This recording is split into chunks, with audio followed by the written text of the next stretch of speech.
Hello dear lovely viewers, আমি সাব্বান হোসেন সাকিব। আশা করি তোমরা সবাই অনেক ভালো আছো। আজকে তোমাদের সাথে আমি শেয়ার করব রংধনুর নাম কিভাবে মনে রাখবা আর মৌলিক রঙের নাম কিভাবে মনে রাখবা। আমরা জানি রংধনু কয়টা রং? 7টা রং।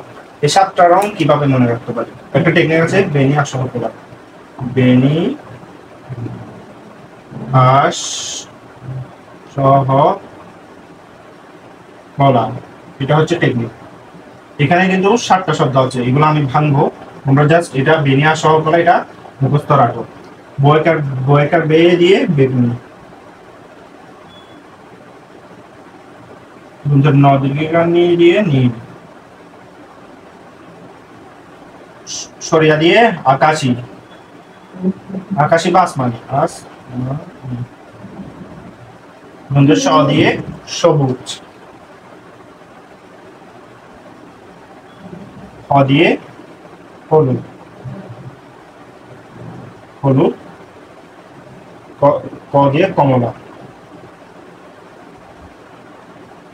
লকাল্লা দিয়ে লাল। এটা হচ্ছে, এইগুলো হচ্ছে 7টা রং যেগুলা রংধনুতে থাকে।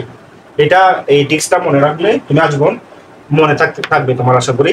আরেকটা টিক্স, সেটা হচ্ছে যে মৌলিক রং কিভাবে মনে রাখবো। আমরা সবাই মৌলিক রং কয়টা সেটা তো জানি, 3টা, তাই না? মৌলিক রং 3টা।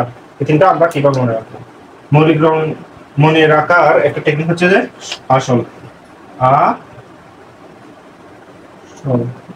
সরিয়া দিয়ে আসমান,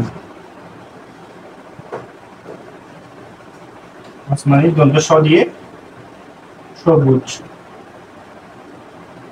ল দিয়ে লাল। এটা নোট করে ফেলো, এই 2টা জিনিস তোমার কাজে দিবে। এগুলো নোট করে পড়লে কিন্তু অনেকদিন মনে থাকবে।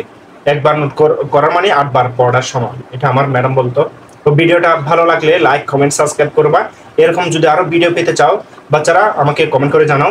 দেখা হবে এরকম আরো ইন্টারেস্টিং ভিডিও নিয়ে। সবাই ভালো থাকবা, সুস্থ থাকবা, আর আমার চ্যানেলটি সাবস্ক্রাইব করবা। আল্লাহ হাফেজ।